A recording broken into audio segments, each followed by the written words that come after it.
Pemirsa, indeks harga saham gabungan dibuka menguat pagi hari ini. Sentimen apa saja yang membuat penguatan pada indeks saham? Saya akan membahas lengkapnya bersama dengan analis pasar modal sekaligus Kepala Riset Praus Capital, Alfred Nainggolan. Selamat pagi Pak Alfred. Halo, selamat pagi, Mer. Pak Alfred, indeks harga saham gabungan pagi hari ini berhasil menguat sekitar 0,3-0,4%, Pak. Apa saja yang menyebabkan penguatan indeks dan bagaimana Bapak melihat arah pergerakan indeks di pekan terakhir di tahun 2022 ini?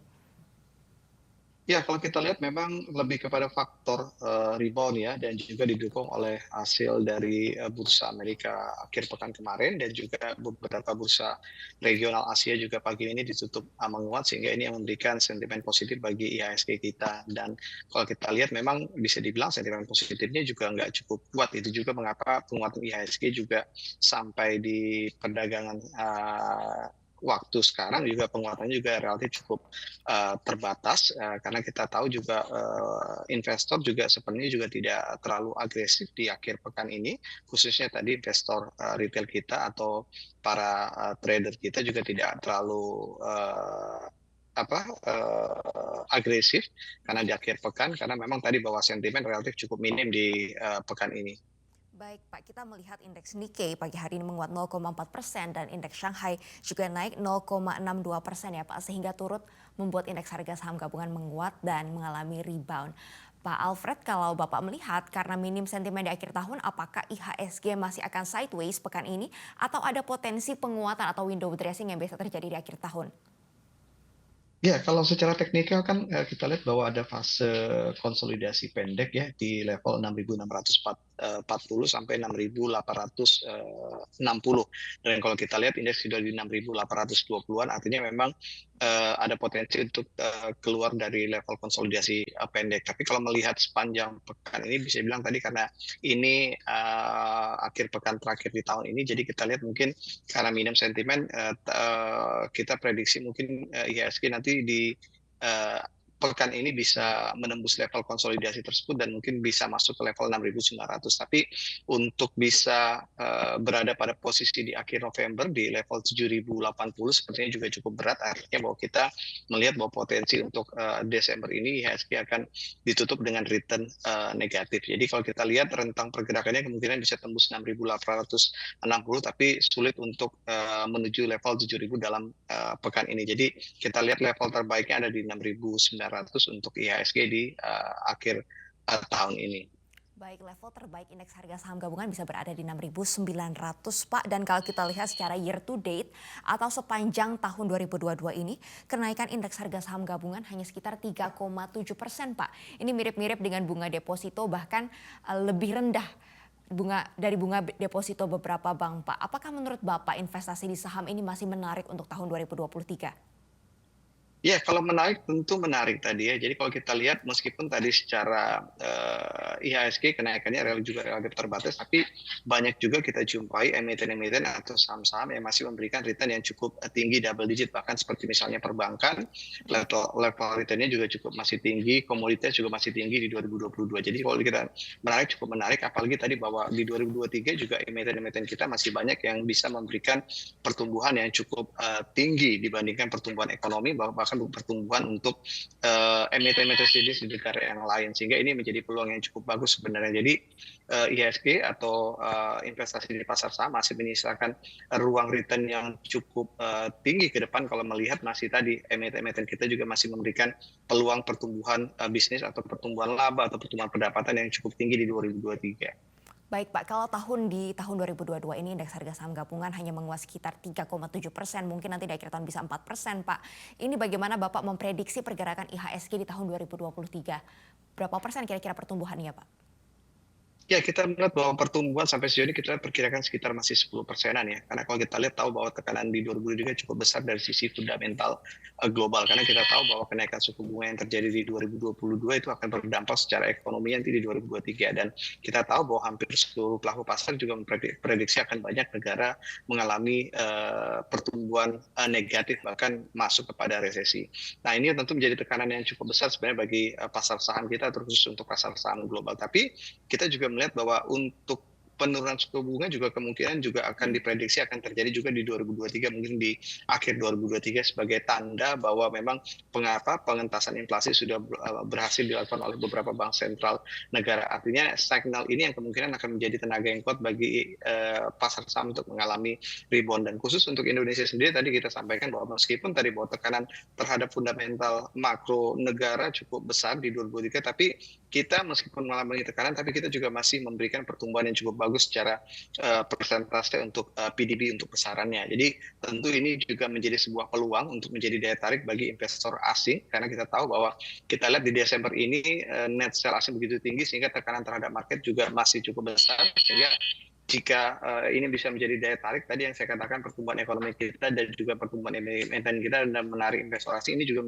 menambah confident bagi investor domestik kita. Dan secara pertumbuhan juga kita masih memberikan pertumbuhan bagus kok di 2023, baik itu dari sisi ekonomi dan juga emiten, sehingga ini juga akan menjadi sentimen yang kuat bagi pertumbuhan harga sahamnya. Jadi kalau kita lihat, kita masih melihat peluangnya masih cukup besar, cuma tadi tekanan di awal tahun sampai di semester pertama cukup berat tadi dari tekanan pertumbuhan ekonomi yang akan turun karena dampak tadi kenaikan suku bunga yang terjadi di 2022, dan kita juga melihat bahwa eskalasi Rusia Ukraina juga sepertinya juga akan terjadi kalau melihat tadi bahwa bagi exposure dari negara-negara sekutu seperti Amerika yang juga cukup besar untuk terus mensupport terjadinya eskalasi tersebut, sehingga itu akan menjadi tekanan yang cukup berat di semester pertama tadi. Tapi cuma di semester kedua kita perkirakan tadi sentimennya juga sudah mulai membaik untuk pasar saham. Baik, kalau investasi di pasar saham masih menarik di tahun 2023, Pak, bagaimana strategi investasinya dan saham-saham apa yang bisa menjadi pilihan pelaku pasar dan mungkin perlu hati-hati nih di tahun 2023, Pak? Ya, kalau kita lihat kan memang bahwa tema besarnya adalah tadi tekanan yang cukup besar terhadap pasar saham dari fundamental makro. Sehingga kalau kita lihat dalam kondisi ini tentu relatif mungkin fokus kepada strategi defensif ya. Artinya kita melihat bahwa banyak sektor yang punya kekuatan untuk defensif, seperti misalnya saya ambil contoh sektor perbankan yang memang punya resiliensi yang juga cukup kuat. Defensif sektor lainnya seperti misalnya consumer, kita melihat bahwa konsumsi kita masih cukup bagus tahun depan karena memang itu menjadi sumber pertumbuhan kita dan masih cukup diandalkan. Di 2023 juga kita melihat sudah mulai masuk proses pemilu dan kemungkinan juga akan mendorong pertumbuhan konsumsi pabrik.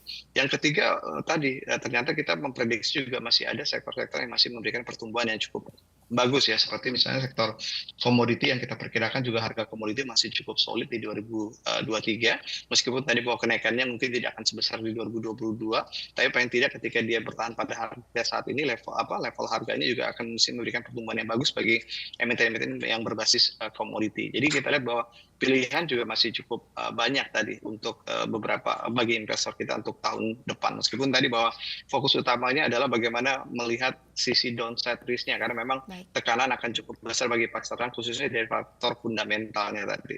Baik, Pak, kalau kita lihat saham sektor energi kan sudah menguat signifikan pada tahun ini, Pak. Apakah masih berprospek di tahun depan, Pak? Ya, kalau untuk prospek karena melihat tadi bahwa kondisi bahwa tekanan akan terjadi secara makro, artinya memang tadi bahwa kita juga terimbas dari sisi penurunan pertumbuhan PDB. Jadi kalau kita prediksi bahwa pertumbuhan PDB kita mungkin tidak akan sebesar yang diperkirakan, tapi tetap tumbuh positif, dan ini tentu juga akan berimbas terhadap seluruh sektor. Tapi dalam kondisi tersebut ternyata masih ada untuk sektor energi atau komoditi juga masih memberikan pertumbuhan yang jauh lebih besar dari sektor-sektor lainnya atau secara makro, sehingga ini yang membuat kami juga melihat bahwa saham-saham yang berbasis energi juga masih relatif masih cukup kuat sentimennya di tahun depan, khususnya dari sisi performa fundamental mereka atau performa result keuangan mereka di 2023. Jadi emiten-emiten berbasis energi seperti misalnya oil and gas, coal juga relatif masih cukup kuat dari sisi performa mereka di 2023. Bagaimana dengan saham-saham yang terkait dengan renewable energy, Pak, green economy, ini apakah masih menarik di tahun depan, Pak, dan bisa menjadi pertimbangan pelaku pasar? Ya, kalau kita lihat bahwa euforia green energy atau energi baru terbarukan dan sebagainya, relatif sentimennya mungkin nggak terlalu besar lagi ya seperti di 2022. Tapi kalau kita lihat memang kontribusi dari bisnis tersebut juga terhadap emiten kita di 2003 juga relatif masih cukup kecil. Tapi tetap ini menjadi sebuah nilai tambah yang dilihat oleh investor terhadap Baik, emiten-emiten tersebut terkait dengan diversifikasi dan baik. outlook ke depan bicara masalah energi. Baik, Pak, tadi Bapak katakan bahwa di semester pertama, di triwulan pertama ya Pak, ya tahun 2023 ini masih akan banyak sentimen negatif dan akan mulai netral di triwulan kedua tahun 2023 Pak. Apakah artinya ini adalah saat untuk membeli dan mencicil Pak average down untuk saham-saham di Jadi kalau kita triwulan pertama Pak? Mm-mm. Ya, ekspektasi kita dari bahwa tekanan di semester pertama akan cukup berat dan kemungkinan akan mulai rebound di semester kedua seiring dengan ekspektasi bahwa suku bunga sudah Baik, mulai diturunkan nanti di semester kedua. Jadi kalau kita lihat baik, bahwa semester pertama ini tekanan cukup berat karena apa? Kita akan melihat seberapa besar tadi dampak kenaikan suku bunga terhadap pertumbuhan ekonomi global dan juga beberapa negara. Nanti kita akan bisa melihat karena kita memang agak sulit mengukur tadi dari sisi ditambah lagi dengan geopolitik atau perang Rusia Ukraina, baik, kita memang untuk mengukur eskalasinya juga relatif cukup berat. Jadi memang nanti kita akan melihat bagaimana result emiten di kuartal pertama, bagaimana dampaknya dari baik. pertumbuhan ekonomi yang tertekan nanti di semester pertama. Jadi memang relatif meskipun mengalami koreksi nanti di kuartal pertama itu juga sulit untuk kita katakan menjadi sebuah level entry untuk memanfaatkan momentum penurunan karena sekali lagi memang bahwa agak sulit mengukur tekanan terhadap ekonomi global dari sisi kenaikan suku bunga dan juga tadi faktor